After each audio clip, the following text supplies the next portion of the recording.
Hare Krishna, I welcome everybody to Bhakti Sangha Japa conference call. Today we are very fortunate to have Her Grace Sukha Sagari Mataji to enlighten us on topic Sri Chaitanya Charitamrita Antya Lila 1.186 verse onwards. Hare Krishna, Sukha Sagari Mataji, please accept my humble obeisances. Srila Prabhupada ki jai, Guru Maharaj ki jai. Thank you so much Mataji for joining and giving your valuable time and attention this morning and enlightening on this topic, Sri Chaitanya Charitamrita. Please take over the call, Mataji. Hare Krishna. Thank you, Vinita Mataji, for so beautifully hosting this program. And I also wish to thank Preeti Mataji, who always reaches out to me to engage me in some service. And by the blessings of all the Vaishnavas, I wish to speak a few words on Chaitanya Charitamrita Antya Lila. And as it's a very advanced topic, I request all your blessings. I'll start with the invocation prayers. Om Ajnanatimirandhasya Jnananjanashalakaya Chakshurunmilitam Yena Tasmai Shri Gurave Namaha Shri Chaitanya Manobhishtam Sthapitam Yena Bhutale Swayam Rupa Kada Mahyam Dadati Swapadantikam Namo Vishnupadaya Krishna Preshthaya Bhutale Srimate Giriraja Swaminiti Namine Namo Vishnupadaya Krishna Preshthaya Bhutale Srimate Bhakti Vedanta Swaminiti Namine Namaste Saraswate Deve Gauravani Pracharine Nirvishesha Shunyavadi Paschatya Deshatarine Jai Shri Krishna Chaitanya Prabhu Nityananda Shri Advaita Gadadhara Shri Vasadi Gaura Bhakta Vrinda Hare Krishna Krishna Krishna Hare Hare Hare Rama Rama Rama Hare Hare. So today we can discuss from verse number 186 onwards in the first chapter of the Antya Lila. Okay, I'll just read out the verse.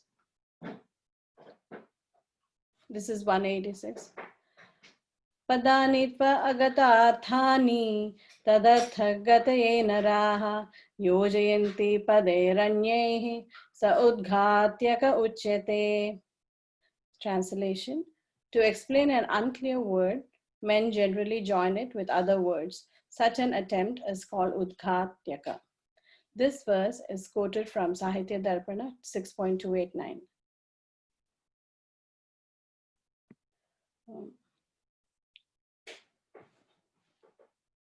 Raya kahe kaha age angira vishesha Shri Rupa kahe na kichu sangshepa udesha. This is verse number 187.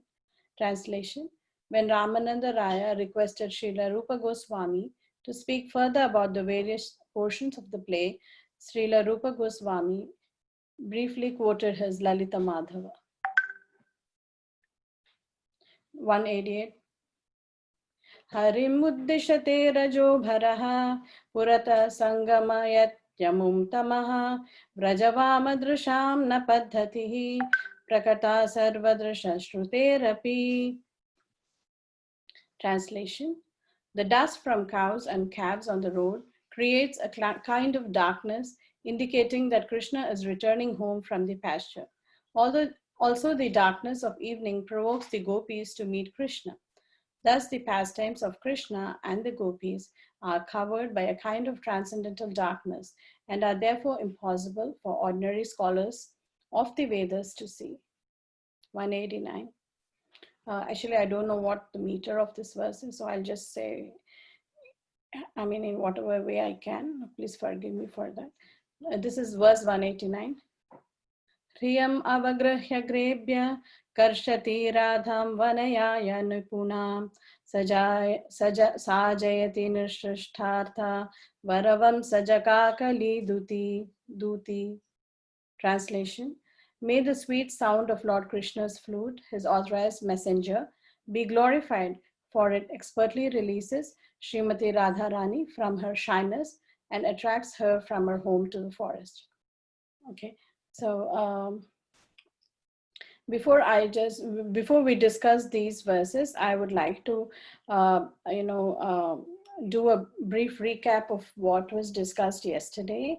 I think about 7 to 8 verses were discussed, and so we see that there's a conversation happening here between Chaitanya Mahaprabhu, Ramananda Rai, and also Rupa Goswami, and they're discussing this play called Lalita Madhava. So Chaitanya Mahaprabhu, I request Rupa Goswami to read out the second introductory verse, and then Rupa Goswami, he reads it out, and he's kind of embarrassed. Chaitanya Mahaprabhu is embarrassed because it's glorifying him. So but then it's just like Chaitanya Mahaprabhu is taking a very humble stand, and then Ramananda Rai asks about the different aspects of the play, what happens in the introduction, and that's where this the entry onto the stage is made with a dance, basically by the main player or the actor in this context, like Krishna. And that attempt is called Udghatyaka. So that's what is being discussed. And that was, I think they stopped at that point there. And 186, the verse 186 today, which we're seeing, says that this is a verse which is quoted from Sahitya Darpana. So Sahitya Darpana is actually a literature which is written by Vishwanath. And he was a great scholar. And we have seen in some previous classes, Hari Parshad Prabhu had mentioned that there could be, like a Drishya or Shravya Natakas, like two types of, compositions. So this Sahitya Darpana is perhaps the first attempt which actually combines both these aspects. That is, it not only combines the drama aspect of the of art, but it also combines the poetic aspect of it. So this is perhaps the first treatise, which attempts to do it. That's what I kind of researched about it. So it says to explain an unclear word, men generally join it with other words. Such an attempt is called Udghatyaka. In the previous verse, we see how this is actually explained. It is explained that, the word, the entry means that the moon is actually coming, dancing on the stage. But actually Krishna makes his appearance, and then we understand that it's actually Krishna who is actually, dancing on the stage. So though the meaning is obscure, like how would one imagine like a moon dancing on a stage, but it is clarified because of the entry of, the actor there. And then this voice which comes from the background. I think something to that effect is explained in the previous verse. We'll move on to the next verse. So this verse says that when Ramananda Rai requested Srila Rupa Goswami to speak further about various portions of the play, Rupa Goswami actually, he went to recite the verses of Lalita Madhava. And we move on to the next verse, 188. And here there's a very nice, beautiful purport by Srila Prabhupada here, which explains the actual meaning of what this darkness. Let me just read the translation to remind ourselves. The dust from cows and calves on the road creates a kind of darkness indicating that Krishna is returning home from the pasture. Also, the darkness of evening provokes the gopis to meet Krishna. Thus, the pastimes of Krishna and the gopis are covered by a kind of transcendental darkness and are therefore impossible for ordinary scholars of the Vedas to see. So we see that there is a kind of a darkness which is actually, covering these transcendental pastimes of the great devotees of the Lord with him. And the purport goes as follows. This verse from the Lalita Madhava 1.23 is spoken by Paurnamasi in a conversation with Gargi. Krishna states in the Bhagavad Gita 2.45, Traigunya Vishaya Veda Nishtraigunya Bhavarjuna Dasi advised Arjuna to rise above the modes of material nature, for the entire Vedic system is filled with descriptions involving Sattvaguna, Rajoguna, and Tamoguna. People are generally covered by the quality of Rajoguna and are therefore unable to understand the pastimes of Krishna, the gopis of Raja. Moreover, the quality of Tamoguna further disturbs their understanding. In Vrindavana, however, although Krishna is covered by the hazy darkness of the dust, the gopis can nevertheless understand that within the dust storm is Krishna.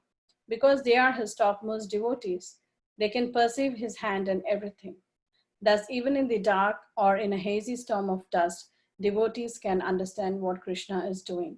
The purport of this verse is that under no circumstances is Krishna ever lost to the vision of exalted devotees like the gopis.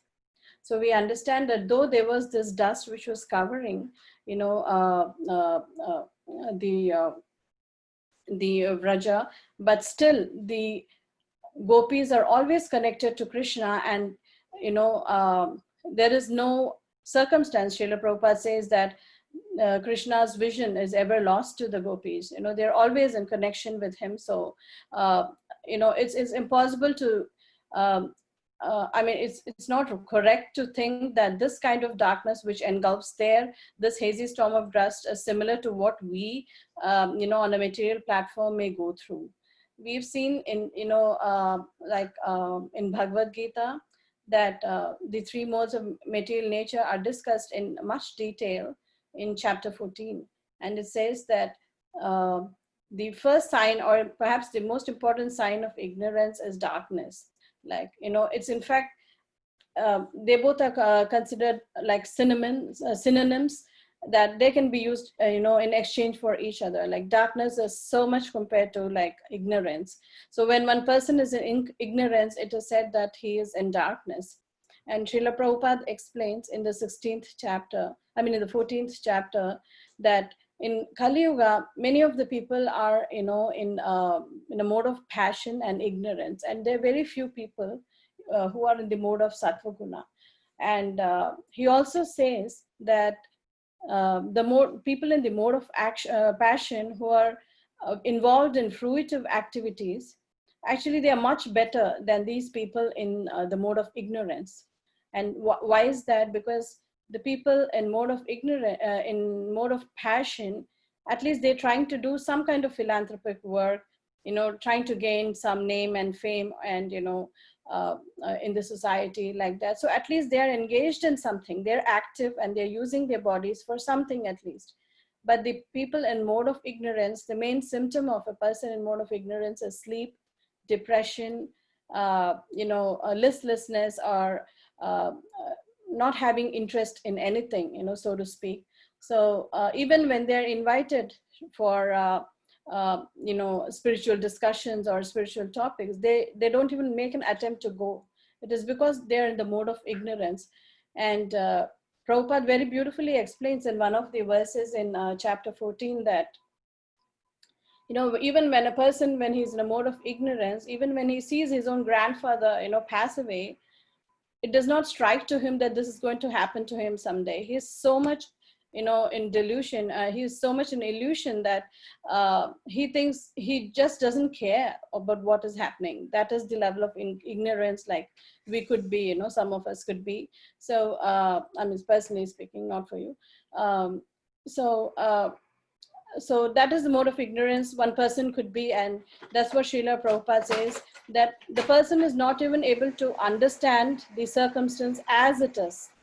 So that's why Srila Prabhupada wrote this Bhagavad Gita as it is, to at least, bring these people out of the mode of ignorance. So he says that even when a situation presents itself as it is, people are so ignorant that they cannot understand. Even when they see their grandpa pass right in front of their eyes, still they are in such a mode of ignorance that they tend to totally ignore the situation. So he says that these people in mode of ignorance, why it is considered so bad is because the tendency is self-destructive. And at least the people in mode of passion are active and trying to help, doing some kind of fruitive activity and trying to gain something. But these people in mode of ignorance, they actually on a self-destructive path. So they take to like, intoxication, drugs, things like that. And they don't even care for their own body. They're in so much ignorance. So he says this is so bad. That's how bad ignorance is. And that is what is compared to darkness. But from this verse, we see that though there was this cloud of darkness, which came up, but still the gopis, they are always connected to Krishna, and Krishna is always in their vision. So we cannot, what Prabhupada is trying to tell us, that we should not, equate, or we should not think that this kind of darkness is, some kind of a material darkness which we experience, but it is a transcendental darkness, as he says in the translation. They're covered by a kind of transcendental darkness, and it's impossible for ordinary scholars of the Vedas to see. And this also, brought me two verses to my memory. I know there are some pandits on call here. So there's one verse in Bhagavad Gita which says that, the people in material modes, in the materialistic way of life, are covered, they cannot see Krishna.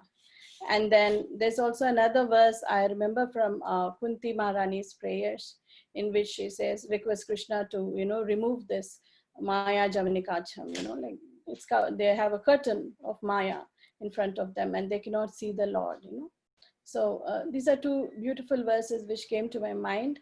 So these verses are right opposite to what this verse of Lalita Madhava actually is telling about. This is talking about transcendental darkness, and the other two verses that I just mentioned are about material darkness. So that we can understand, how they are different. So the bottom line here that Prabhupada is trying to drive home is that this transcendental darkness does not, in any way, in no circumstances does this transcendental darkness mean that the gopis lose sight of Krishna. Krishna is always in their sight. So the next verse, may the sweet sound of Lord Krishna's flute, his authorized messenger, be glorified, for it expertly releases Srimati Radharani from her shyness and attracts her from her home to the forest. So this talks about the sweet sound of Lord Krishna's flute. We've also earlier seen that in, how this flute actually attracts everybody, not only Srimati Radharani and the gopis and the gopas, but also so many of these flora and fauna, the trees also, they kind of sway to the music of the flute. There will be further descriptions. I'm going to basically touch upon the first two verses of the Venu Geetam here, so that we can understand why this position, this sweet sound of flute is, so much glorified here in this context. And I thought it would be nice to meditate on the Venu Geetam. So I may just do the basic introduction to Venu Geetam. So it is seen that not only the flowers and the fruits, but everything in the forest, like even the small animals, everybody dances to the sound of Krishna's flute. They're like so much maddened in one sense. We will see this verse later. They're maddened by the sound of Krishna's flute. They're maddened in bhava, actually, by the sound of Krishna's flute, that it attracts them to Krishna. So it's not only just the gopis and gopas and Srimati Radharani, but the whole forest, everything around Krishna is attracted to the sound of Krishna's flute. And the purport of this verse says that this verse from the Lalita Madhava 1.24 is spoken by Gargi, the daughter of Gargamuni. Previously, we saw in Vidagdha Madhava that Purnamasi was speaking, in the first scene. Purnamasi was speaking to Nandimukhi, the daughter of Sandipani Muni. Now we see that this is actually, there is a conversation, Lalita Madhava, between Purnamasi and Gargi. And Gargi is the daughter of Gargamuni. So we can imagine how exalted these personalities are, this Gargamuni and and Sandipani Muni, that their children also get the association of such a exalted personality like Purnamasi, who actually got her spiritual instruction from none other than the great Narada Muni.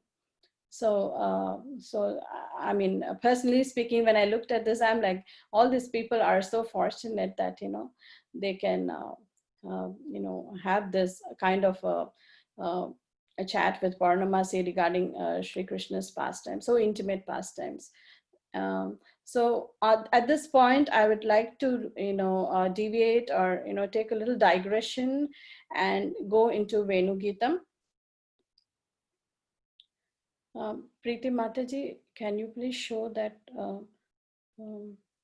the Brajamandala chart? Yes, Mataji, just give me a second. Yeah, sure. So actually, to just give a brief, description of what happens is that in the Srimad Bhagavatam 10th canto, 20th chapter, there is a description of the autumn season. So how the chapter starts is that, Pralambasura, the demon, is actually killed by Lord Balarama. And then the rainy season is first described in chapter 20, how it washes and it, kind of brings up all the dirt, and, it is compared to how our hearts, when they go through the cleansing process, all the dirt comes out and things like that. And then the autumn season is described, and the autumn season, actually signifies the start of a very cool, a very moderate kind of a temperature, a very clean kind of water, river waters, because after the rainy season, the waters actually settle down in the autumn season, and it actually creates a perfect mood for Lord Krishna to enjoy his pastimes with the gopis. So this autumn season is given so much importance in Srimad Bhagavatam because of this reason, that it creates the right mood for Srimati Radharani and Lord Krishna to actually have their special pastimes. So like Preeti Mataji has shown on the screen, this area of Vrindavana is actually an expansion of the body of Govinda. This material which I'm trying to read and trying to discuss today is something I gathered from His Holiness Shivram Swami Maharaj's book Venugeetam. And this material is actually, Maharaj wrote it for the benefit of all ISKCON devotees. And it's a very beautiful book which describes the entire Venugeetam, or the Song of the Flute. And so His Holiness Shivram Swami Maharaj has tried to gather many of his insights from all previous acharyas, specifically Vishwanath Chakravarti Thakur. And but he said there are references to many acharyas. So this is whatever I'm speaking is actually extracted from his book Venugeetam. So my humble obeisances to Maharaj. So he gives a brief description of Vrindavan in the beginning and says that the area of Vrindavan is an expansion of the body of Govinda. This Vrindavan Dham is in the form of the 108 petal lotus. Its radiant wall is a manifestation of the divine potency of Sri Baladeva. So we see that, whatever creations that happen for the pleasure of Krishna are actually orchestrated by Lord Baladeva, Sri Baladeva. He actually makes all this arrangement for Lord Krishna's pastimes out of affection for his younger brother. So Maharaj says that out of affection for his younger brother, he has created the supranational playground. Completely spiritual, fully cognizant, and saturated with unlimited prema, this transcendental abode facilitates lotus-eyed Krishna's pastimes in unlimited ways. So we see on the eastern bank of the Yamuna river in this Vraja there are 5 enchanting forests as shown in the map by Preeti Mataji. Bhadravana, Bhandiravana, Bilvavana, Lohavana, and Mahavana. And they have Sri Baladeva as a presiding deity. And then there are 7 forests adorning the western bank, And these are Bahulavana, Kamyavana, Khadiravana, Kumudavana, Madhuvana, Talvana, and Vrindavana. So here it is considered that Radha and Krishna are actually the lord of these flower groves. So on the eastern side is actually the presiding deity is Baladeva. On the western side, the Acharyas say that Lord Krishna and Radha Rani are the lords of the flower groves. And also there are several villages to the east of Yamuna, which is like Gokul and Raval, and to the west are Nandagaon, Varshana, and Javat. So some description of Vrindavan is given here. And in the opening description of the Venu Gita, Prabhupada, he actually says that Krishna is very pleased with this atmosphere of Vrindavan. You know, just the autumn has just started, and you know the rivers are, the breeze is cool. It's not too warm, it's not too cold. It's like real pleasant. The weather is pleasant. The flowers are like blooming. There are various birds chirping and you know, singing in their own way. And the streams also, you know, seem to be singing and flowing in a very you know, a rhythmic way. And so several descriptions like this are there, and this creates the perfect mood for Krishna, that Krishna is so attracted to this Vrindavana. So Vrindavana is actually described as Manohara because it actually captured the mind of Lord Krishna himself, or of Lord Hari himself. So that is the greatness of Sri Vrindavan, that, you know, not only that we also find peace, you know, as people, but it has in fact captured the mind of Lord Hari himself. And so it's Vrindavana is called as Manohara because it just stole the mind of Lord Krishna. So we can imagine how great this forest of Vrindavan is. It's no ordinary, you know, forest with some, you know, flora and fauna there, but it is a very divine, transcendental manifestation just to increase the pleasure of Lord Krishna. So when this atmosphere was so nice and so soothing, actually Lord Krishna with Balaram and his Gopa friends, they actually enter this forest of Vrindavan. And that's when, actually seeing all this beauty around him, Lord Krishna is motivated to actually play his flute. You know, that time he wants to play his flute because he's so captivated by this beauty of Vrindavan. And that's how the Venu, you know, when he plays the flute, the gopis come rushing and they try to describe the glories. You know, the Venu Gitam is sung in this way. So there are several descriptions of how this this Vrindavan forest, which is flora and fauna, actually attracts the attention of Lord Krishna. So I will just read a few of these descriptions. In Srimad Bhagavatam, Shukadev Goswami follows the description of the rainy season by narrating the many glories of Vraja's autumn. After glorifying the unlimited ways in which the season takes shelter of Baladeva, he reveals its chief opulence to be neither in the verdant foliage, nor the crystalline waters, nor the abundant wildlife of the forest. So he says that though, you know, the Vrindavan is so beautiful and so attractive that it even steals the mind of Lord Krishna, but there's something more to it.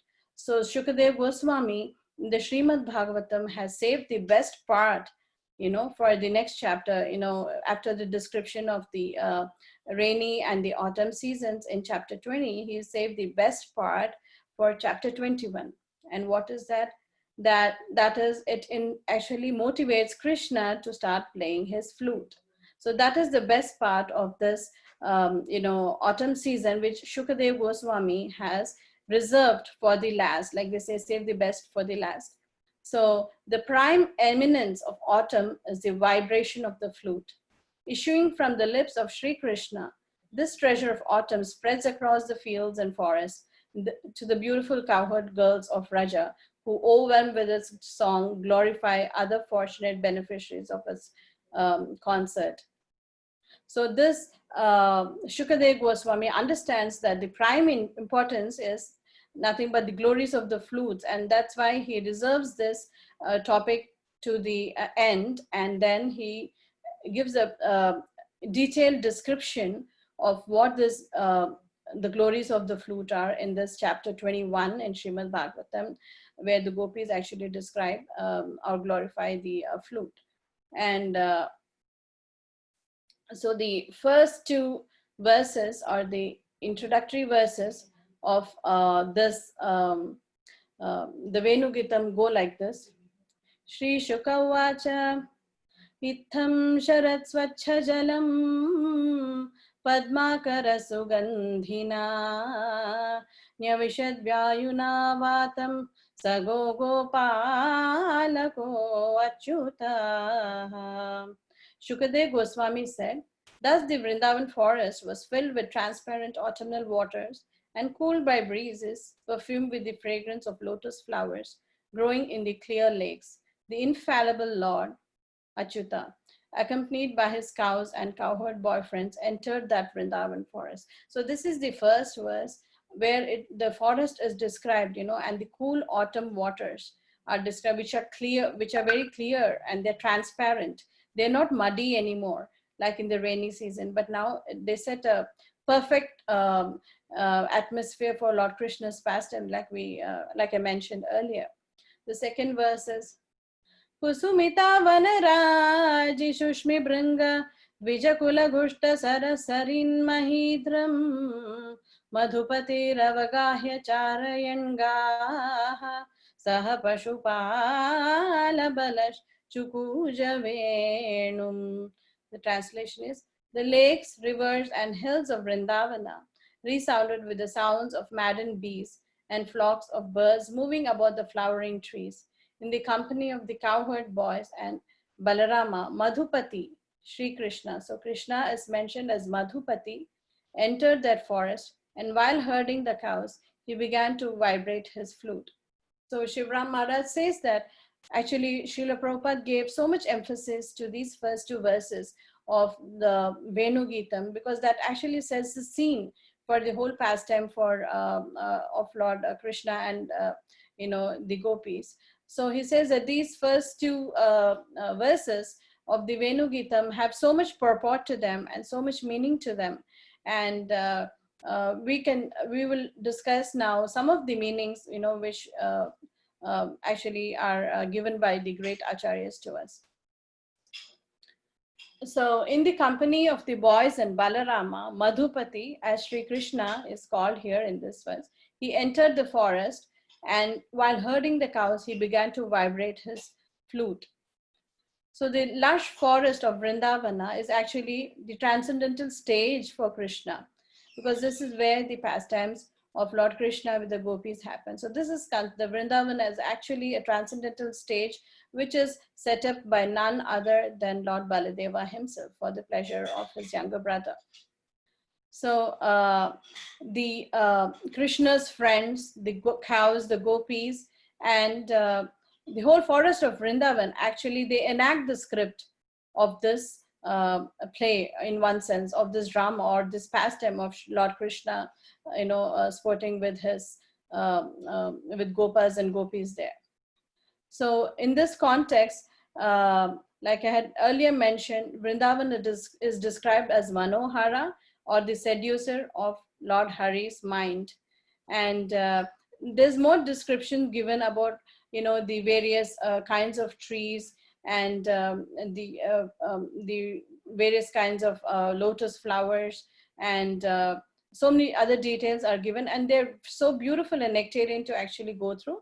I'll just be discussing a few of them, but trust me, it is so nectarian. So if you get a chance, please do get a book and try to read. It's really, really sweet, actually. So how is Lord Krishna actually attracted by Vrindavan so much?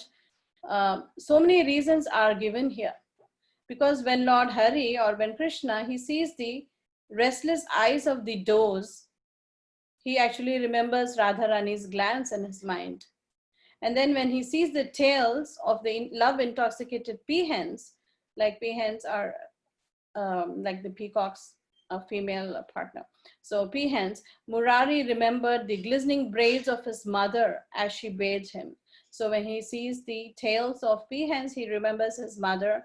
When he sees the eyes of the does, he remembers Srimati Radharani. And then when he sees the swans with their waist bells in the rasa dance, with the waist bells, he remembers gopis, with their waist bells in the rasa dance.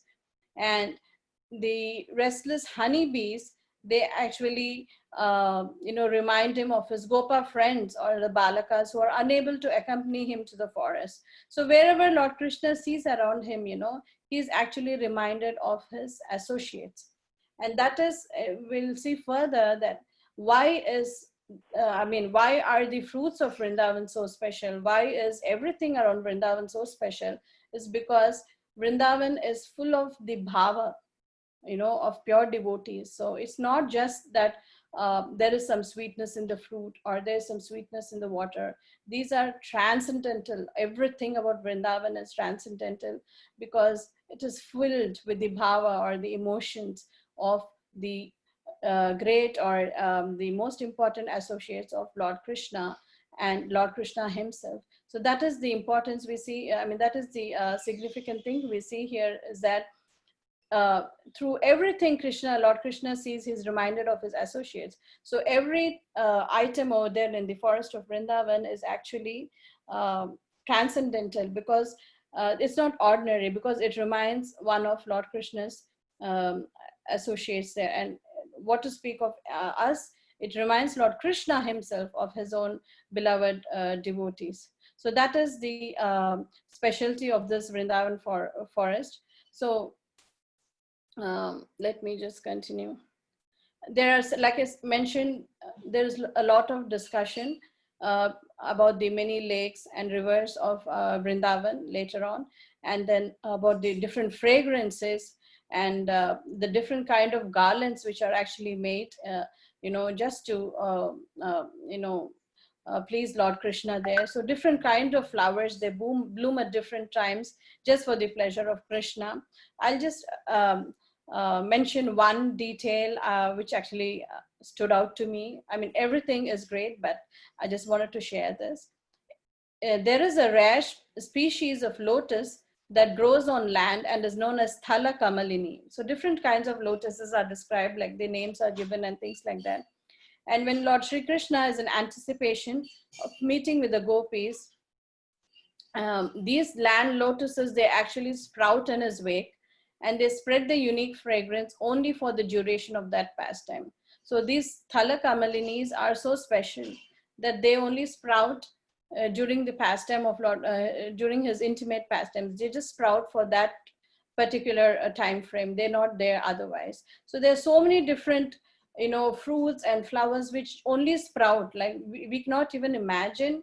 That's what the description is given. But so many heavenly flowers come up with so many different scents and fragrances, just for the pleasure of Lord Krishna. So it's not like, some plant is there and it's just growing there. It's not like that. Everything is for the pleasure of Krishna. Everything, all this arrangement is actually being made for Krishna to enjoy his pastimes. So there are so many nice, like I mentioned earlier, there's a lot of beautiful description regarding the divine fragrances, and I would like to also read that. If one asks how such divine fragrances came to be, the answer is that Mother Earth has adopted the scent of Sri Krishna's body at the time of his bath. So the question arises is, how come this forest of Vrindavan has these flowers which have this special fragrance, specially meant for Krishna? And the answer which is given here is that these fragrances actually come from the body of Lord Krishna himself. So when Mother Yashoda, she actually takes off Lord Krishna's clothes to bathe him, when these clothes of Lord Krishna fall on the ground, the scents in his, the scent which remains on his clothes, actually, Mother Earth, she quickly absorbs them all, and then she distributes it to all, all over the earth. And that's how these flowers, these, all these get their fragrances from. So this is not like an ordinary fragrance. This fragrance which Mother Earth, she quickly grabs it, as soon as the clothes of Lord Krishna fall. she grabs these fragrances and distributes it, so that all these trees and flowers which are blooming, they have this special fragrance which is transcendental in nature because it's derived from the body of Lord Krishna himself. So when Mother Yashoda removes his cloth, allowing it to fall to the ground, the assimilated scent of his limbs, which resembles a mixture of sandalwood pulp, camphor, musk, and aguru, is immediately plundered by Prithvi Devi. She then distributes it to all her associates, like the trees, bushes, and flowers, who forward it to their offspring, the flowers. So each flower, according to its qualification, receives some portion of this aroma, which is then known as its own bouquet. So this is a special reason, why these flowers are so fragrant in Vrindavan.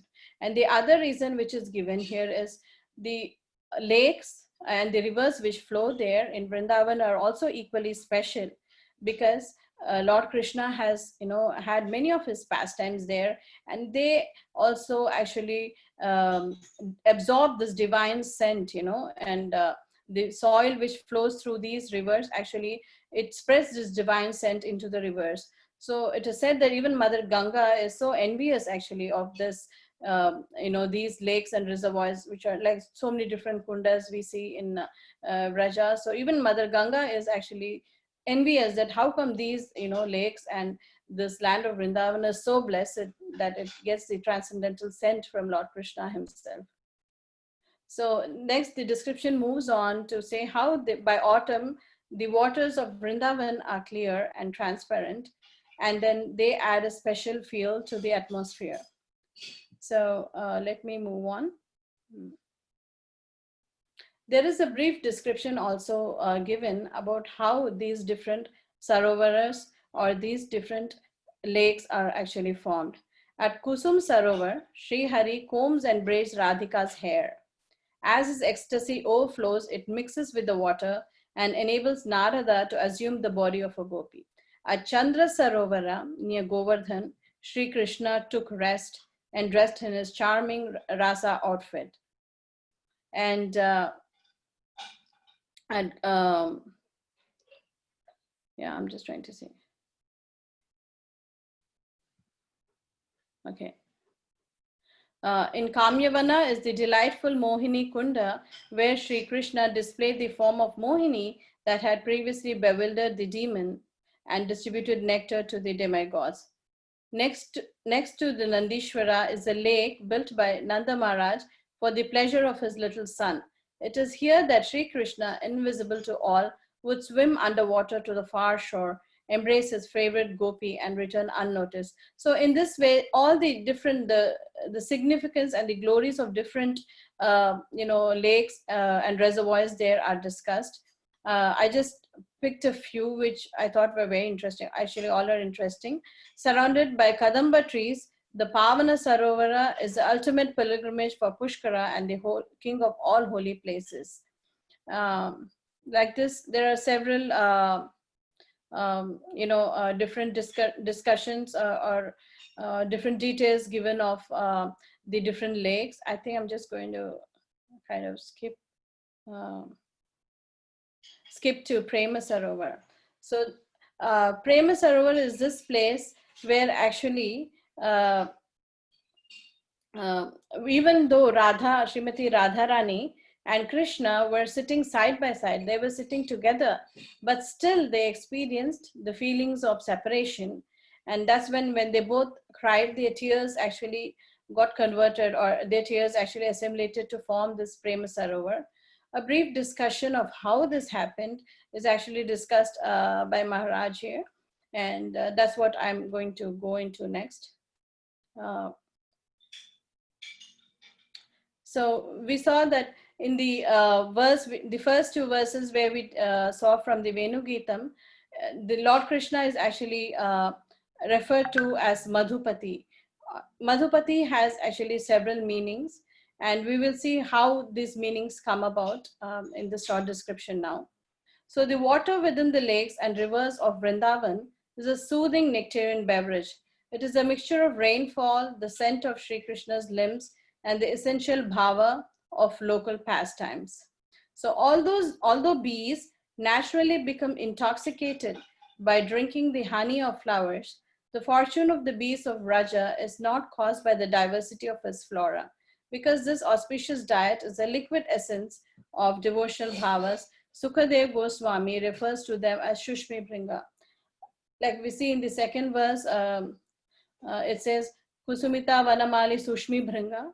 So this Sushmi actually means maddened, and Bringa refers to the bee here. So Shukadev Goswami says that they're not just bees, they're maddened bees, because these bees are, maddened by drinking the intoxicating nectar from these flowers of Vrindavan. Earlier we saw description about the flowers of Vrindavan, why they are so special, because they derive their scent from Lord Krishna himself. So now we see that why these bees which drink this nectar from these flowers are so intoxicated, or maddened in one sense, like Sushmi, like the word, Sushmi. So different connotations or different meanings are given to each of these words in these verses. So here Shukadev Goswami is referring to the bees as maddened bees, or Shushmi Bringa, because they are maddened with the feelings of ecstasy which they derive from the nectar of these special flowers in Vrindavan. So surcharged with devotion, these bees themselves are actually, the humming of the bees is compared to discussions on topics of Lord Sri Krishna himself. So when these bees, when they become intoxicated, with their transcendental bliss, and they fly here and there, the description is given that they fly here and there, and they're looking for the object of their devotion, which is Lord Sri Krishna and Srimati Radharani. And this object of devotion is referred to here as Madhupati. And we will see several meanings of why he's referred to as Madhupati here. So the story goes like this. There is one very large bee, Brahmara, with a blackish blue complexion. Okay, blackish blue again reminds us of Lord Krishna, barely able to lift its body and navigating with great difficulty, set off in search of Lord Krishna. So this bee actually, like I said earlier, when they drink this nectar, they are so intoxicated in the bhava of, of Lord Krishna, that they fly here and there frantically, and they're looking for Lord Krishna, the object of their devotion there. So this one big bee over there, it tries to actually go and find Lord Krishna. So it goes through these groves of Vrindavan and is, looking here and there for where Lord Krishna can be found. So at this time, in the same forest of Vrindavan, Lord Krishna and Radharani, they were sitting together on a golden seat, and they were talking in terms of many riddles. So I'll just say these two riddles, which are kind of cute.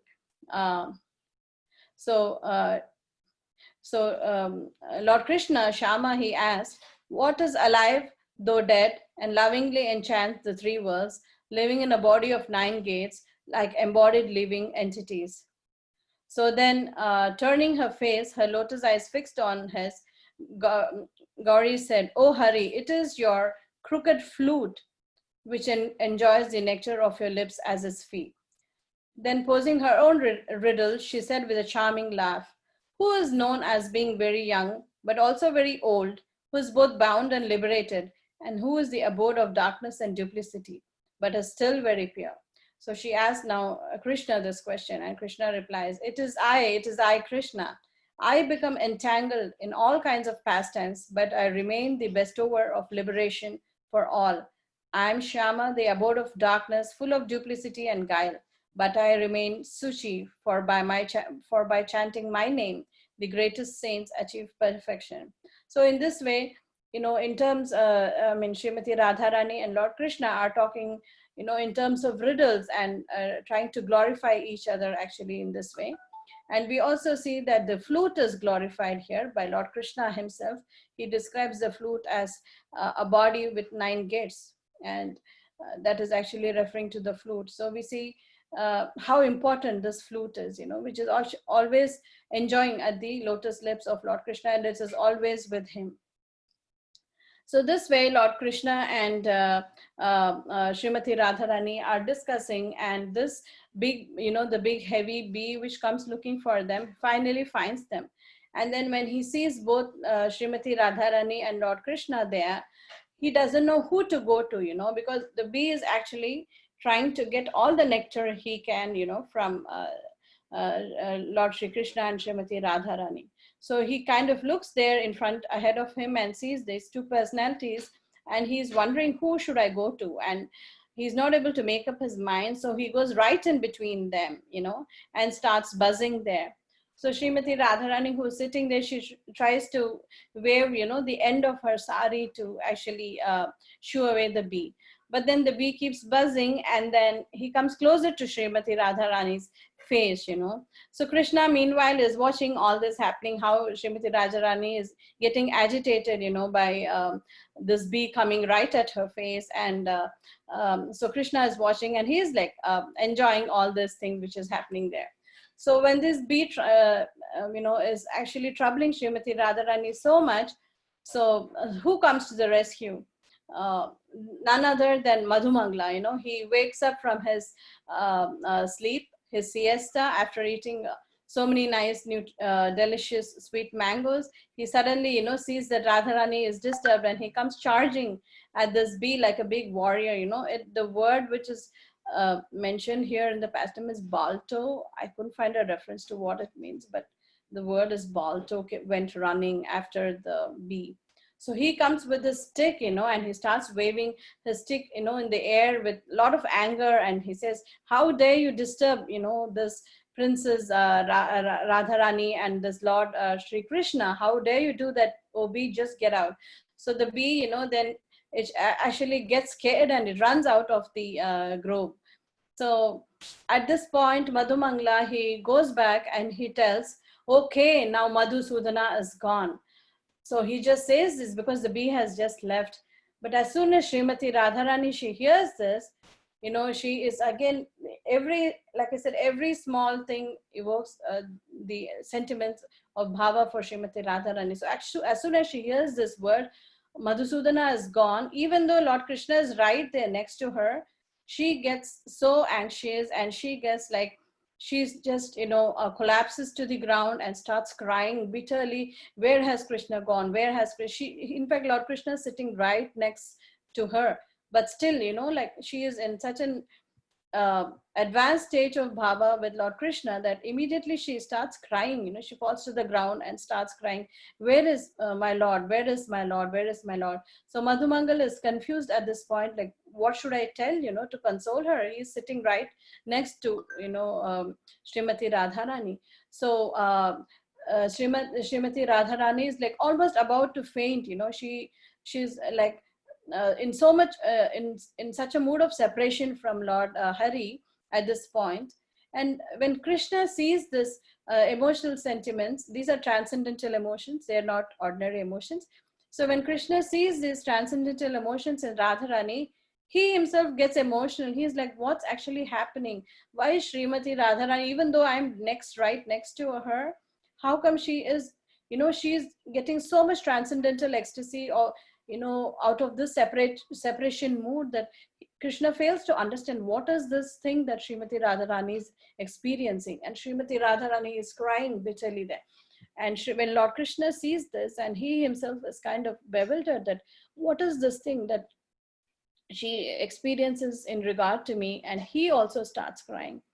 So that's how actually the Prem Sarovar, the pastime of Prem Sarovar, actually how the lake form comes about. So both the tears of Srimati Lord Radharani and Lord Krishna, even though when they were sitting next to each other, but they had this sentiment or bhava of separation, and that's how the Prema Sarovar actually actually is formed.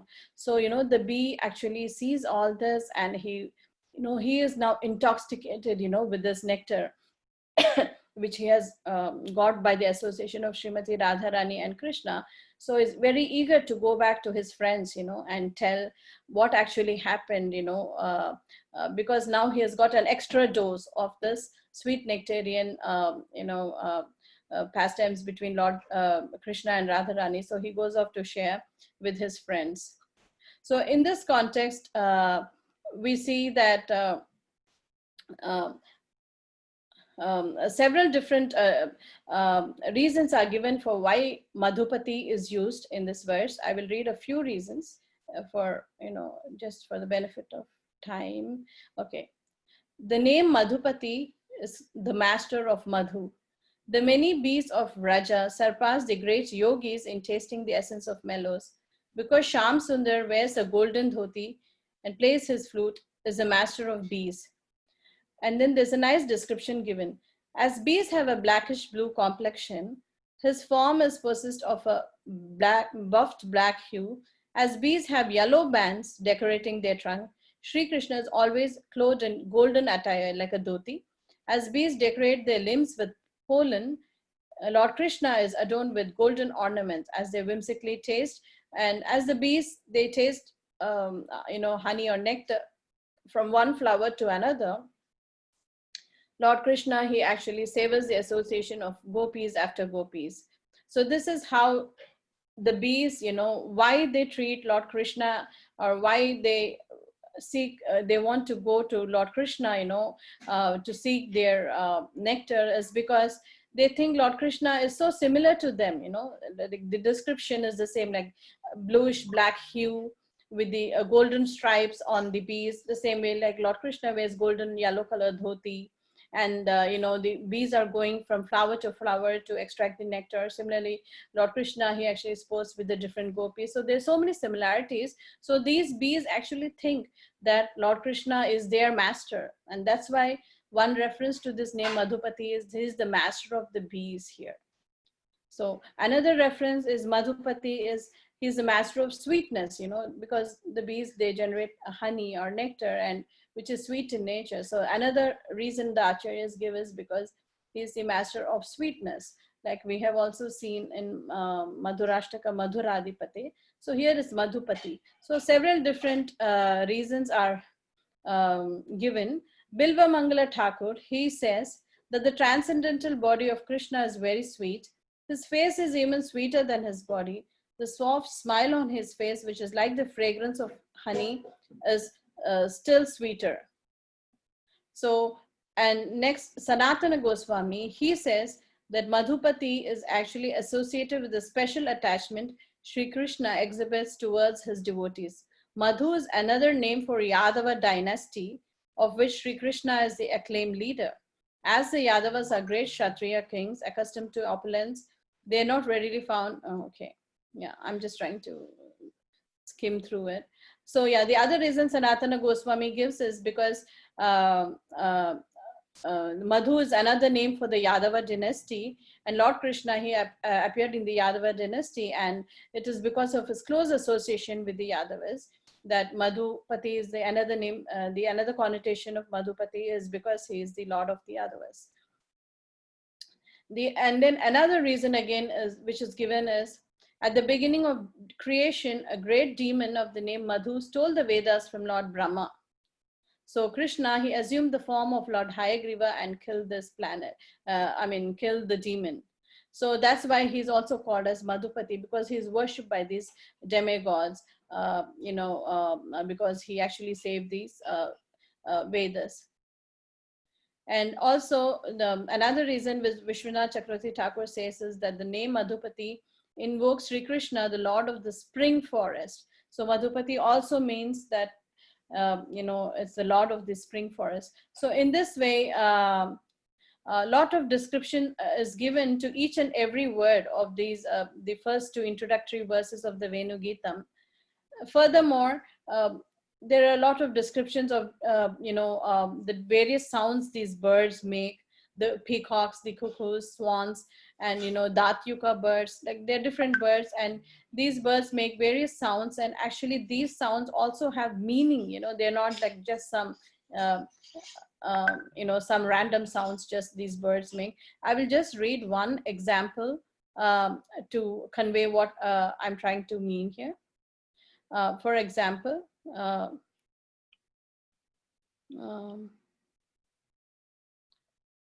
okay.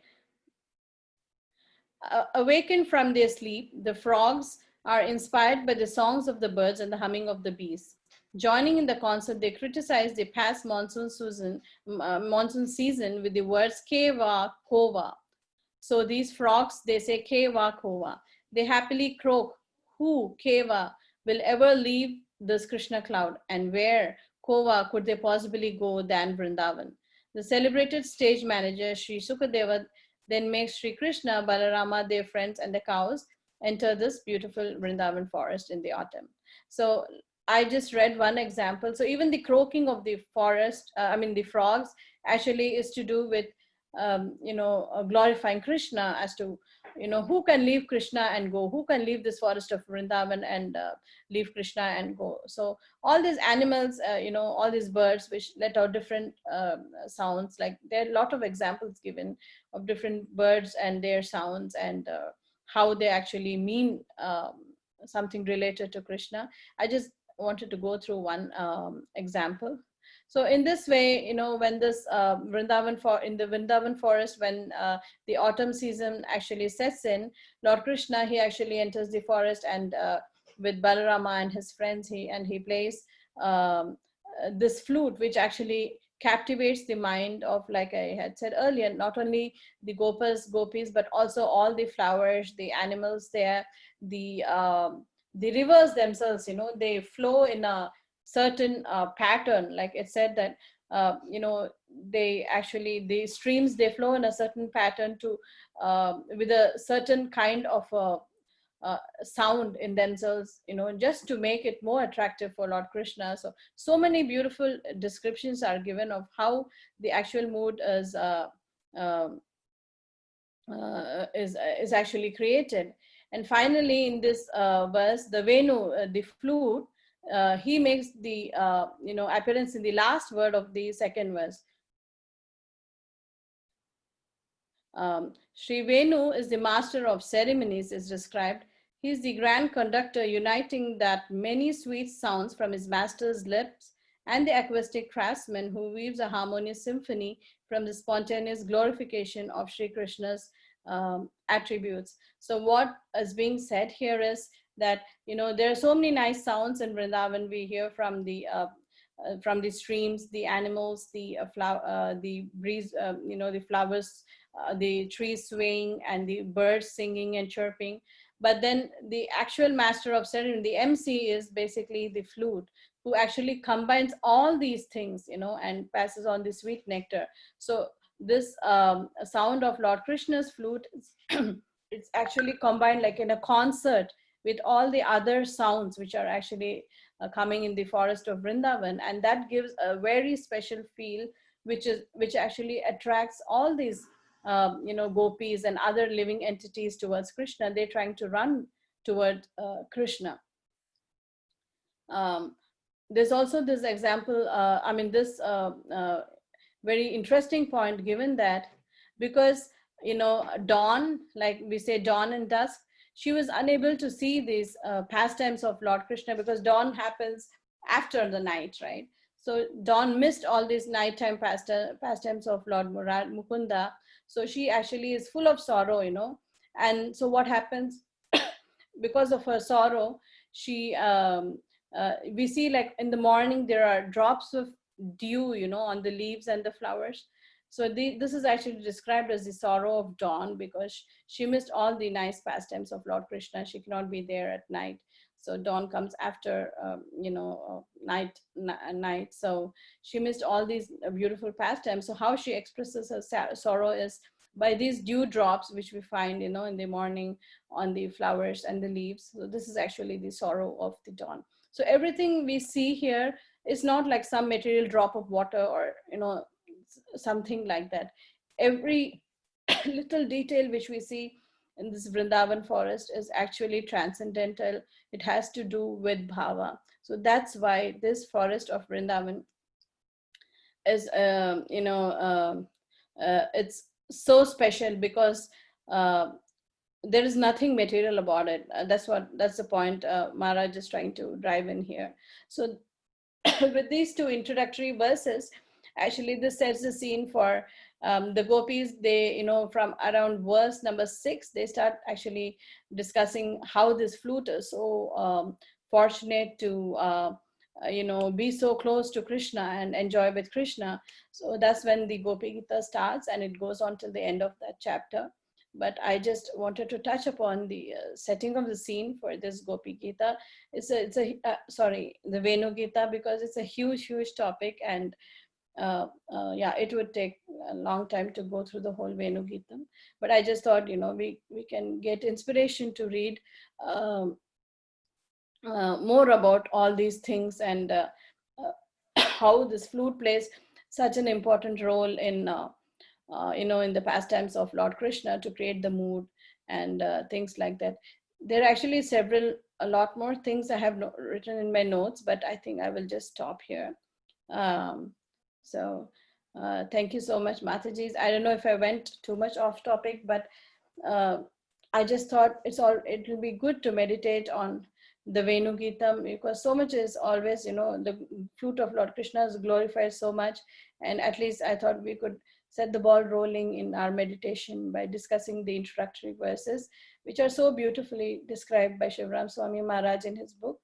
So I just wanted to share that with everybody. Thank you so much for giving me the opportunity to glorify Srimad Bhagavatam and Chaitanya Charitamrita.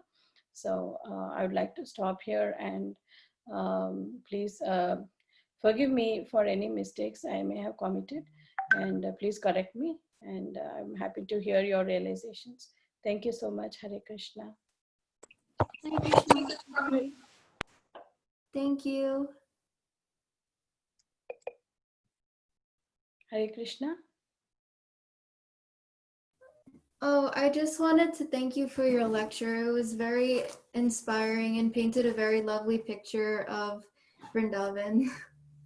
Yeah, thank you so much. Yeah, it is so beautiful. The description by Maharaj is so beautiful that I just wanted to read it, and I wanted to share with all of you. So even though it's a little kind of a slight digression, but I thought let's take this chance to meditate on the flute of Lord Krishna. Yeah. Please, if you get a chance, please try to read the book. It's so beautiful. Okay, thank you. Thank you. Hare Krishna. Hare Krishna. Hare Krishna, Mataji. Thank you for the very beautiful meditation.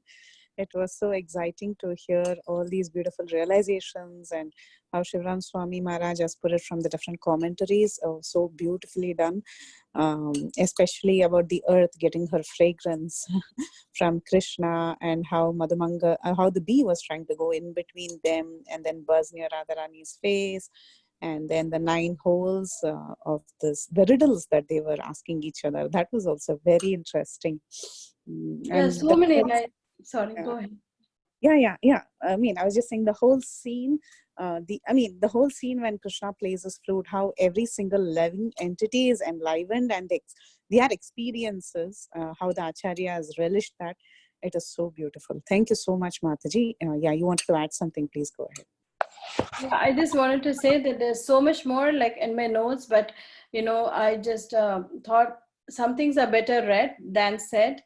But I'm hoping that it'll serve as an inspiration to all of us, that we'll go and read these books, which are written for our benefit. I mean, it's just so beautiful, like the description. I maybe I did not even convey the mood of Maharaj there, how beautifully he has compiled all these sources, different acharyas, and presented it in such a such a nice way, for so easy for all of us. So yeah, I just wanted to share that it's so nice. The book is so wonderful. Yeah. Thank you, Mataji. Yeah, thank you, Preeti, for giving me this opportunity, and that's how I ended up actually reading this book and trying to share something from there in a small way, though there is so much in the book. Like I said, so many beautiful descriptions are there, and it's a good meditation, like you said.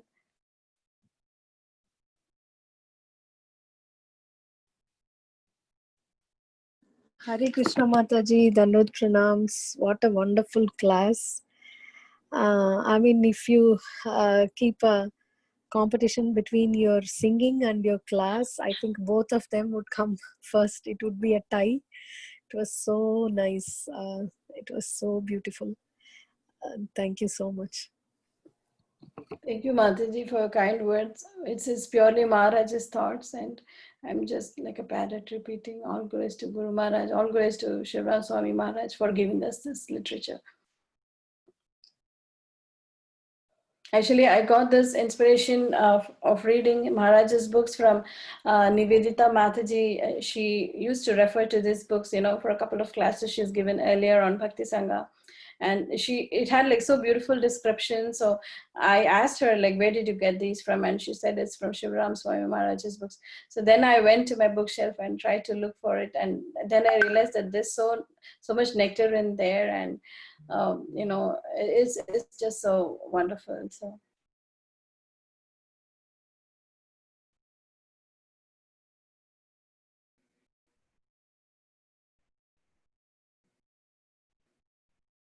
Preeti? Hare Krishna Mataji, Dandvat Pranam. Srila Prabhupada, Srila Gurudev ki jai. Mataji, you take us in a dham. We are not qualified, but we are not going to off your phone. If you sing one Shri Vrindavan Dham or any bhajan, then only you will live, Mataji. Give your association and give your blessing to all of us. Koti Koti Dandvat Pranam to your seva.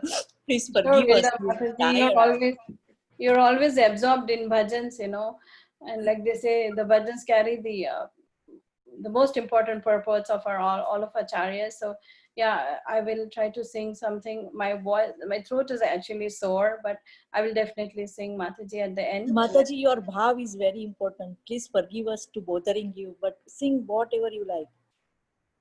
Sure, Mataji. Sure. I mean, we could do that. If there are no more questions and comments, I can sing. Hare Krishna Mataji, Dandavad Pranam, all glories to Guru and Gauranga. Wonderful class, Mataji. You took us to the Vrindavan forest, and then you talked about dawn, and how the dewdrops are expressing their sorrow and feelings, and even the flowers that you talked about, right? The flowers that bloom just for Krishna and Krishna's pastimes. I forget the name of the flower, but it's something that can't happen in this material world. Or land lotus, right? Yeah. Divine lotus. Okay, Mataji. So wonderful class. I thoroughly enjoyed each and every point that you talked about, and this is inspiring me to even read the book. Hopefully, Krishna has mercy. I at least scroll through some pages of the book and try to understand the mellows. Thank you, Mataji. Hare Krishna. Thank you, Hare Krishna. Yeah, Maharaj, actually, I was wondering if the book is for like advanced, devotees, or who can read, his book. So Maharaj has very clearly in the introduction said that he made this book for all devotees in ISKCON to actually relish these different pastimes of Lord Krishna, so that they can know what is the nectar being, or what is the the sweetness being experienced by this exalted devotee. So he said it will give all devotees a glimpse of what we can experience when we go higher in devotion. So this book, he says that is recommended for all devotees of ISKCON. That's what he has written. So.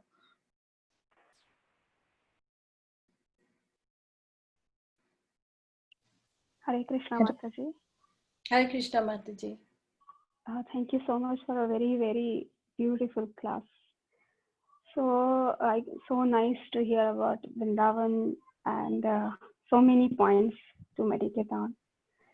Especially like how Mother Earth has got the fragrance from Krishna's clothes, and about the dawn, how she's feeling sad, and about Radha Krishna's pastimes. So nice. Thank you so much, and thank you for introducing this to us. Like, at least for me, I'm very much interested to read this book now. Thank you so much for that. Mataji, you explained that Vrindavan has come from the body of Govinda, or something like that you said. And then you also said that Balram has arranged Vrindavan for Krishna's pastimes. So how, like, it's both ways, like it is creation of Balram as well as Krishna? Is it like that? Yes, Mataji, there's just one small detail to it. So the first line which Maharaj says is Vrindavan is the expansion, is the creation of the expansion of Govinda. So Balram is an expansion, direct expansion of Govinda. And that's how we can understand that Balaram actually, he sets the stage, he does all this. Then again, the next line, Maharaj says that Balaram did it out of love and affection for his younger brother. So he actually makes, Krishna wills it and Balaram makes it for it. Does it for him. Okay, yeah, it's more clear now. Thank you so much, Mataji. Mataji, you're so attentive. Wow. You listen to every word. The way you're explaining, that makes me be attentive, I think, Mataji. Thank you so much. Hare Krishna. Hare Krishna, Mataji. Thank you so much, Mataji. It was a very beautiful class, Mataji. So much details. Mataji, starting with talking about the darkness, Mataji, the ignorance. So you mentioned the point that there is like a material ignorance and also the transcendental ignorance of the gopis. So does it mean the gopis are in ignorance, or we just use the word like ignorance? Yeah, the word which is used there is darkness. Generally, darkness is associated with ignorance. So in the verse, when we see in the translation, it's said this, we should not take this darkness to mean that the gopis lose vision of Krishna. Like Srila Prabhupada explains that this is transcendental darkness, and in spite of this transcendental darkness, the gopis always have the vision of Lord Krishna in front of them. So that's what Srila Prabhupada explains in the purport, Mataji. So it's rather than ignorance, I would attribute the word darkness to it, like how Srila Prabhupada has said it in the translation. But generally, darkness and ignorance are used interchangeably, like synonymously. So in a material context, yes, when you say you're in ignorance, you're actually in a mode of darkness. So it's used interchangeably like that, Mataji.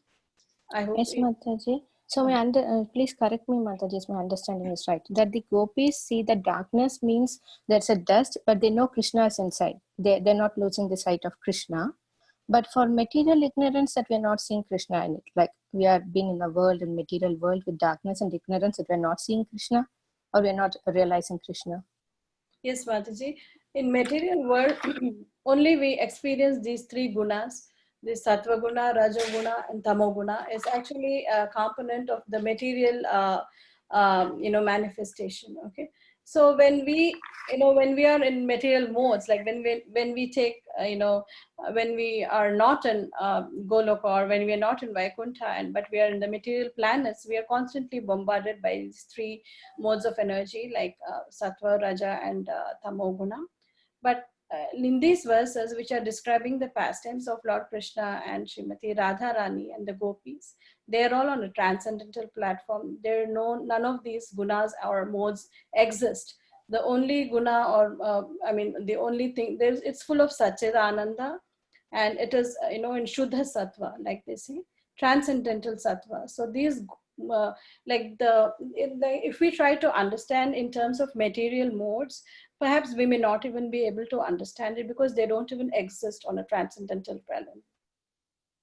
I'm not sure if I'm... Okay, Mataji. Since we are in the material world, I'm trying to understand it, what you're saying. So is it possible for us at least to understand it or feel it, or any of the Nitya Siddhas, like Srila Prabhupada, like if we can experience it? I'm just trying to understand, because since you're in material world, can we understand it or feel it? Yes, Mataji, from my understanding, whenever we are associated with Lord Krishna, or perhaps doing his service with full mind and attention, we also enter into a transcendental mode, at least for that period of time, Mataji. What to speak of these Nitya Siddhas and these great exalted devotees, they are always in constant association. Like, for example, sannyasis, they have dedicated their whole life for the service of Krishna. So they don't think of anything material other than Krishna. Like, they're always absorbed in what I should do next for Krishna, what I should do for this devotee or the devotees of Krishna. So they're so absorbed that in one sense, like you said, they are also there in the transcendental mode. So in the Srimad Bhagavatam, in the second canto, like there are 4 verses. in one sense, we can say that when we are not in Maya, we are in Yoga Maya. Like, when we're not attacked by Mahamaya. So these three modes of nature actually come into play by the under the supervision of Mahamaya, or this material, Maya, which we call it as. So the devotees who are engaged in transcendental service to the Lord, or absorbed in the transcendental pastimes of the Lord, so they are actually under the control of Yoga Maya. So in the second canto of Srimad Bhagavatam, in the 4th Chatushloki, it is mentioned, the definition of Maya is given that, that which is not in connection with Krishna is called Maya. So when we are actually in connection with Krishna, we also kind of get a taste for this transcendental platform, but in our own way, how much our degree of surrender is. Because as practicing sadhaka, speaking personally, I may not be like fully surrendered at that point of time, when I'm doing the service to Krishna or thinking of Krishna. It may be mixed with some material tendencies. So I may not experience this full transcendental bliss like how these advanced devotees are experiencing. But nonetheless, when we are truly and purely connected to Krishna, this transcendental, the transcendental emotions, or the transcendental, like I said, the Shuddha Sattva, actually it sets in at that point. I'm not sure if I'm so making it clear. Maybe if there are so many advanced devotees here on the call, maybe they can explain, Mataji. This is my understanding, and please, if others have something, please try to pitch in. So Mataji, like in material world, we are in control of Mahamaya, as you mentioned, but in the transcendental state, like for example, people in Raja, they are in a Yoga Maya control. So in Raja, everything is being taken care by Yoga Maya. Yeah, like we saw, Purnamasi, she's also like manifestation of Yoga Maya. So she's actually what she does, even like in the last class, when we were discussing Vidakta Mata, we see this Purnamasi is always planning, how do I make Lord Krishna and Srimati Radharani meet? How should I, think of this situation, that situation, some circumstance where I can utter Srimati Radharani's name so that Krishna immediately he goes into ecstasy, remembering. And then she also thinks how, I should, she tells Vishakha, if you remember the last class where I discussed a little bit from Vidakta Madhava, she tells Vishakha to make a portrait of Lord Krishna and show it to Srimati Radharani. So she's always scheming and planning for the transcendental pleasure of so that is actually Yoga Maya's potency in play there. So Mataji, this Yoga Maya is the same Yoga Maya we say while Krishna was born, there was another like sister or something, an energy that was separated from Krishna. Is this the same Yoga Maya? Yeah. I mean, Yoga Maya can manifest herself in different forms. So yeah, it is the Yoga Maya. Like how like Krishna manifests in different Vishnu tattvas, right? For different pastimes. Like we see, like Lord Balarama, in one sense, is none other than Krishna, but he is actually making, the arrangements for Lord Krishna to enjoy. So these are direct expansions of Lord Krishna himself who do the work for Lord Krishna. Like that Yoga Maya also, she has several expansions who does all these jobs for her. Okay, Mataji, that makes it okay. I can understand it now. Mataji, one more question regarding the Prema Sarovar, which you mentioned. That was so wonderful, Mataji. So you mentioned that Radharani and Krishna, they were sitting next to each other, but still they were feeling the emotion of separation. So is there any mention, Mataji, why they're feeling separated? Still they're sitting next to each other. So that's make hard to understand. Yeah, it's kind of a difficult scenario, because this Madhumangla, he comes shouting, Madhusudana is gone, Madhusudana is gone, he's referring to that big black bee which tried to come near Radharani. So, but as soon as she hears Madhusudana, Radharani thinks that Krishna is gone, she is not even able to turn to her side and look at, she's immediately, in a state of anxiety and distress, and she literally collapses on the ground. It's mentioned that, how come Madhusudana is gone? Like, like that is how advanced her emotions are for Lord Krishna, that even the mention of something like that, can just send her into transcendental waves of ecstasy. So it's a little kind of difficult to understand such a high level of devotion, Mataji. Yeah. Yeah, but when she hears that Madhusudana is gone, like she just collapses. Like she thinks, oh my God, my world has come to an end. And the description is also given. So much detail is given, Mataji. It's so beautiful. I'll just share one bit. That even, when she started crying, like the trees, the branches, they fell down on the ground. They, stooped down to the ground. And then, the birds stopped singing. The stream stopped flowing. Like when they saw Srimati Radharani's transcendental symptoms, everything stopped literally, like the birds, everything stopped there, because they were also so much, affected by this sadness. So yeah, so much beautiful description is given about how, yeah. And then when Krishna sees the sadness of Radha, he is not able to understand it because he sees Radharani is right next to him, but still she is like crying her heart out. And then because he can't understand, he starts crying. So it's like, yeah, it's very difficult to understand, Mataji. Yes, Mataji, that's so beautiful to know that even Krishna was little bit unable to understand what's happening with Radharani. Very nice, Mataji. That's why he came, right, as Chaitanya Mahaprabhu, to at least get some, some glimpse of what Srimati Radharani feels, for Lord Krishna. Very nice, Mataji. Thank you so much, Mataji. So introducing, actually, I did not know anything about Venu Gita. So only from your class, I'm coming to know about it. So wonderful, Mataji. Thank you so much for your class and your mercy on us. Hare Krishna, Mataji. Thank you, Mataji, for giving this opportunity. I'm indebted to all of you, it is by your blessings that I can speak a few words. Otherwise, like I said, I have no qualifications at all, Mataji. I mean, I say it every time. It's purely Preeti who, when she calls me and tells, can you do this? I always feel like she gives me the potency to do it. And the devotees on the call, like Vinita Gandharvika, Indu Mati, like all these devotees on the call are my source of inspiration. And I just try to prepare whatever I can, Mataji, by mercy of Guru and Gauranga.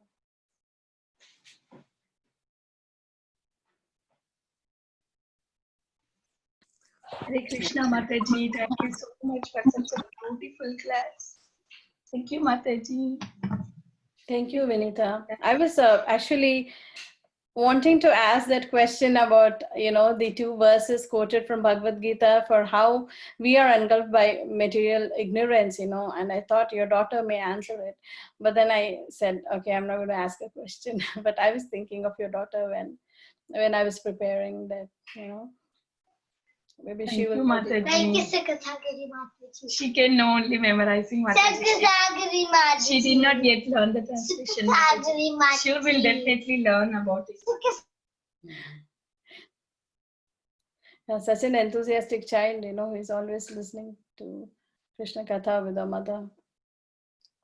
Little Vrinda is totally absorbed, Mataji, in Leelas. She came in different roles, Janvi, Leela, Vrinda, and other so many Vaishnavis, Matajis. So they teach us how we have to serve Srila Prabhupada, Srila Gurudev. What should our mood? That I learned from Vrinda. It's totally absorbed. I have seen her. So nice, Mataji. It's, like I said, it's a blessing to be in the association of all you exalted devotees. And maybe I derive whatever I know a little bit from all of you. So I'm always indebted to all of you people on the call who give, a lot of their time and services and also association. Hari bol, Sukha Mataji. Thank you, Mataji, for encouraging everybody. To encourage everybody, Mataji. Encouraging Mataji, one question I had, I forgot to ask. About the peahen. What was that? When Krishna sees the tail of the peahen, he's reminded of Mother Yashoda, is it? Yeah, Mother Yashoda's hair. What? Do you want me to read that again, Preeti? Yeah, I mean, why like that? I mean, I don't understand the concept. Like, basically the different things in the Vrindavan forest. Actually, like I said, Vrindavan forest is not ordinary. It's like the bhava of what Krishna, or the devotees' experience with Lord Krishna with respect to Lord Krishna. So in that sense, there's a different description of how, different things in Vrindavan, they actually remind Lord Krishna of his close associates. So in the beginning, I'm trying to, it comes right in the beginning.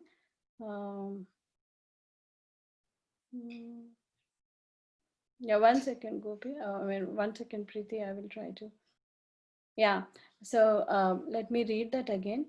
When Hari saw the restless eyes of the does grazing nearby, the remembrance of Radharani's glance appeared in his mind. So when he sees the restless eyes of the does, he remembers Radharani's glance.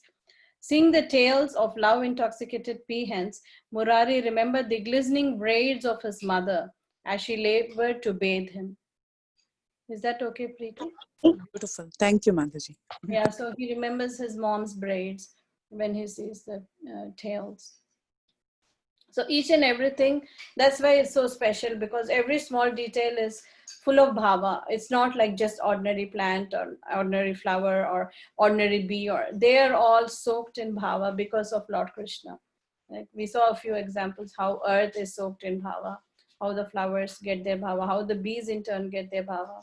Like that, like so many descriptions are there, how different things are in bhava. So it's not ordinary, it's like full bhava there. Beautiful, Mataji. Yeah, it's very beautiful. Preeti, are there any more questions? Hare Krishna, is there anybody having any more questions for Mataji?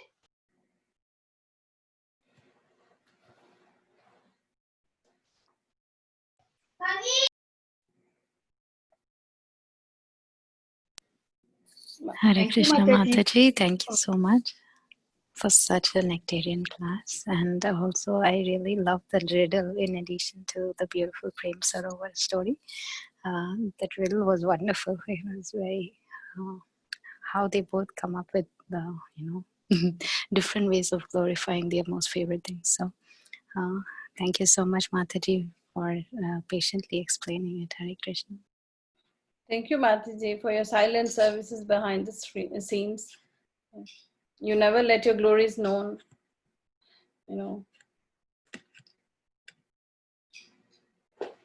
Mataji, I add one thing. They are backside director. Bindu Gopi, Brinda's mother, Vinita Gopi, they all are backside director. They don't want to come in front, but that seva is higher than our all Vaishnav sevas.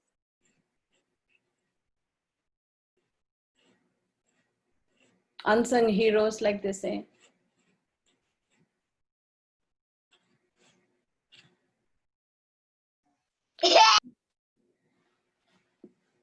Vinita Mataji, if there are Yes, no more... Mataji. Yeah. If there are no more questions, we can end the call here. Thank you once again for such a beautiful class, Mataji, and coming and Vinita, is it okay if I sing a short song? Because yes, Mataji. Why not? We can add. Do you think there is time, Mataji? Yes, we have time. As long as you have time. Yeah. Okay, because Mataji had requested earlier, I said I will do it at the end. So sure, Mataji, go ahead and sing. I just want to serve Vaishnavas in whatever way I can. So I'll sing Madhurashtakam because we talked about Madhupati today, and so I think it's appropriate to sing Madhuram. Yeah.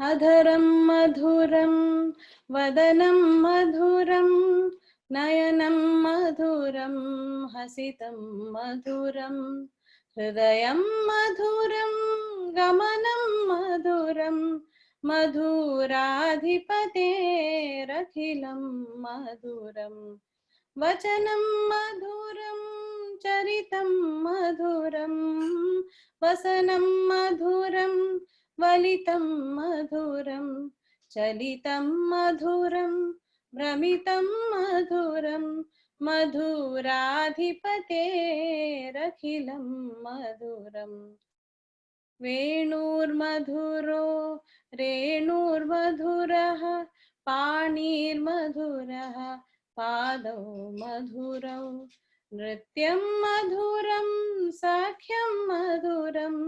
मधुराधिपतेरखिलं मधुरम् गीतं मधुरं पीतं मधुरं भुक्तं मधुरं सुप्तं मधुरं रूपं मधुरं तिलकं मधुरं मधुराधिपतेरखिलं मधुरम् कर्णं मधुरं तरणं मधुरं हरणं मधुरं रमणं मधुरं वमितं मधुरं शमितं मधुरं मधुराधिपतेरखिलं मधुरम् गुञ्जा मधुरा माला मधुरा यमुना मधुरा वीची मधुरा सलिलं मधुरं कमलं मधुरं मधुराधिपतेरखिलं मधुरम् गोपी मधुरा लीला मधुरा युक्तं मधुरं भुक्तं मधुरं हृष्टं मधुरं श्रेष्ठं मधुरं मधुराधिपतेरखिलं मधुरम् गोपा मधुरा गावो मधुरा यष्ठिर्मधुरा सृष्टिर्मधुरा दलितं मधुरं फलितं मधुरं मधुराधिपतेरखिलं मधुरम् मधुराधिपतेरखिलं मधुरम् हरे Krishna Hare Thank you, Krishna. Mataji, for such a Thank you very beautiful. much.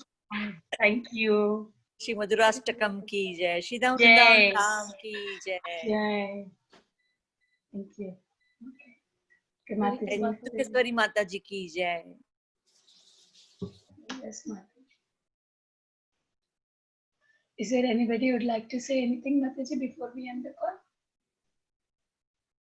Thank you once again, Mataji, for such a beautiful, beautiful class and very nice singing. Thank you. I would like to offer my obeisances to you and all the Vaishnavas assembled on the call. Vancha kalpa karopyasya kripa sindhubhya evacha patitanam pavanebhyo Vaishnavebhyo namo namah. Ananta koti Vaishnav vrinda ki jai. Srila Prabhupada ki jai. And praise Sukha Sagari Mataji ki jai. Thank you, Mataji, for such a beautiful class. Thank you.